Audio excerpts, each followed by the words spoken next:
Ngara nungdan phongkiba Kangleipaki Mairagi pausi edegi maru oiba pau khara khangasaraga miyamda khudo tamjike Bharat lengang thinba ponglongi matung ina Kuki singna jagoi saduna Manipur thuganaba honarakpani Nandoluang Manipur mutpa yaroi haina khumbongi akoibida leiriba clubsing amade Maira paibe lupsing apuna khusamnaduna wakat mipam phamagi tharom ama ngasi khumbom kaithada pangtokhrei Phambaki wakat mipam aduda amukogi president Nandoluang Khumbom Maira paibe ki president Konjembam Goni Laima Khumbom Maira paibe ki secretary Khondram Ibem Haldebi Khumbom akoiba club ki naharol sing amade Khumbom akoiba ki yamlaba imaivel sing saru yaduna pangtoki Tharam aduga mari lenina amukogi president Nandoluang na phonokibade Manipur gi apambagi saktam thugaina ba honarakliba sigi maramde Bharat lengangna China leba kibadagini Bharat lengangna yeiba ponglongi matung ina Kuki singna jagoi sabane Loinina Kuki zo mayam polaga Manipur thugaina ba honarakliba si Bharat lengangna lalon singbadagi ngambane China na hiram khudimakta Bharatagi chakhapa haibadu henkhre Suba noma kanbadagi China na Bharatagi thawangna chakhapa leba haibadu oiduna leire Masina China na awang post testing manungda Arunachal Pradesh ki lamphawba khopchilakpa phawba karisu haijaba ngamdre masigi mathakta awang post testing ase Mangoloi furuk oibana sawngsada saksa yuthak China ga manai Masina Bharat lengangna awang poki testing ase China da ponkhigedra haibagi yamna changna chingnaba leire masigi mathakta Manipur da leiriba ningtam lal harop singna Bharat ki makhada leiroi haina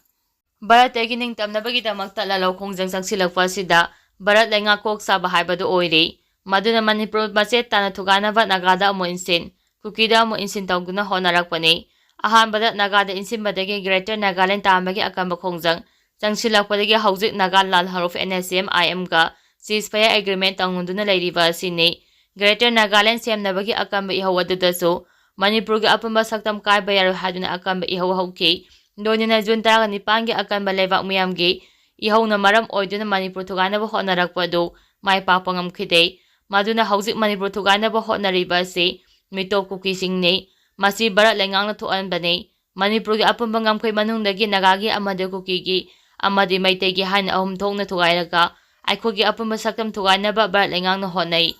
masi mai paklabadi Manipur sodina moithigani haina Bharat lengangna khalle maduna Manipur miyamna ngasi phawbada Manipur mutpa yaroi apunbagi saktam kaiba yaroi haina miyamna khongjang changchinuna lakliba sini haiki mahangna makhatana hai Manipur da thokliba chai amaga tha taruk suruklaba lal asi Bharat Sarkarna loisinaba hotnaba ngamdre lal asi loisinaba hotnabada achawa thodang lawnaba hotnabada DGP amade security advisor lauthok haduna kholaw lawriba asi achumbani haukiba lesing aniga sumna kun homdogi mege tang ahumdagi lal asi hek tholakpaga mathang numit me mari da hana police ki amade CRPF ki achawa phampaduna lairambadagi thabaktagi pothaduna pencil phangduna lairiba miyoi amada security advisor gi Pambisingke masi Bharat lengangna hana plan tawduna leipa mali masina takpade Manipur da thokliba lal asi thoktringai mamangda Bharat lenga amadi Kuki singni manaraga lal asi thoknabagi maram silabra haibasi hariba thawngsing asi nainarubadagi masa matomda thokcharakpani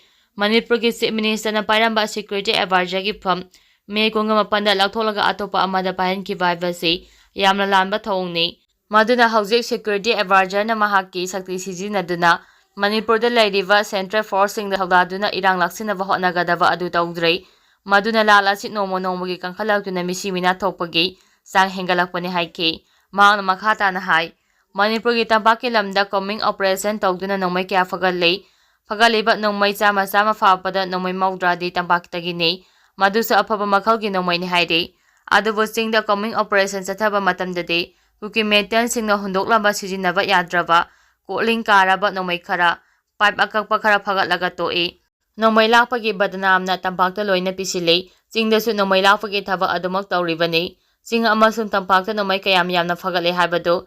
RTI gi mateng lawduna khangdoknaba honabasu athingba thamduna yahande maduna security advisor na lal asi loisinaba mahaki makhada leiriba security singbu mathau pangtho annaba thaba kari mata paikhatte masigi mahuta asiba masing Yomai chakpa masing tiba bom kapsilakpagi record maintain tawraga Bharat Sarkarda thaduna leire maram aduna Manipur miyamna Manipur thugaiba yaroi haibagi khongjang asi miyam puna changsiminaduna ireibak Manipur gi apunba saktam kaidanaba hotnaminaba mathau tai mathau tawdraba security advisor amade DGP lathok handuna mathau masak khangba miyosingda ꯐꯝꯁꯤꯡ ꯑꯁꯤ ꯄꯤꯗꯨꯅ ꯃꯅꯤꯄꯨꯔꯗ ꯊꯣꯛꯂꯤꯕ ꯂꯥꯜ ꯑꯁꯤ ꯂꯣꯏꯁꯤꯟꯅꯕ ꯍꯣꯠꯅꯃꯤꯟꯅꯕ ꯗꯔꯀꯥꯔ ꯇꯥꯏ ꯍꯥꯏꯅ ꯐꯣꯡꯗꯣꯛꯈꯤ꯫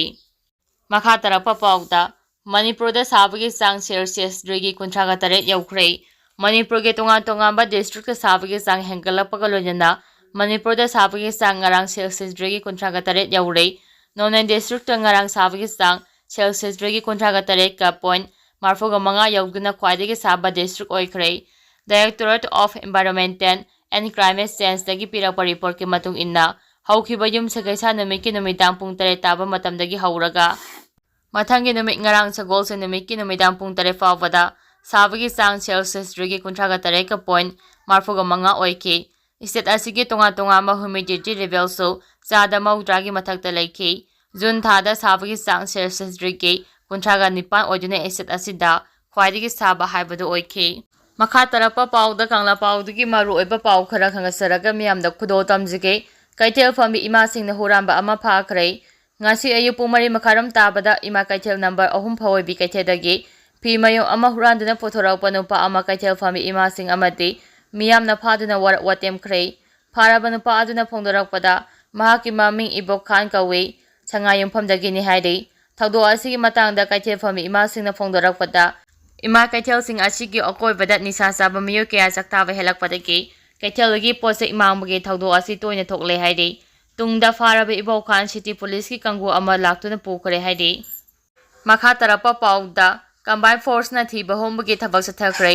Manipur police commando Loktak police station अमदी सीआरपीएफ की 39 सुबा बटालियन की अपुंबा कंबाइन टीम ना स्निपर डॉग यावना खा आइमौकुल अमसुंग अपर कॉम कैरक्ट ngasi ayuk cordon and search operation चथखरे पुलिस की फंगबा पाव अमन हाई ngasi ayuk पुंग 3:05 दगी चथगिबा search operation अदो ayuk पुंग 3:35 रोम ताबदा लोइसिंकी search operation अदुदा युम 3 रोम दा चंगदुना थीबा होमबगी थबक चथकी अमति मियोय चामगा माफुगा तरेत मसा मसागी सक्ता से फोटो आंदुना वेरिफिकेशन चथकी अदुम ओइनम ऑपरेशन अदुदा मिफा मिपु नत्रगा खुसु खुलाई फगपदि यावखिदि हाइदे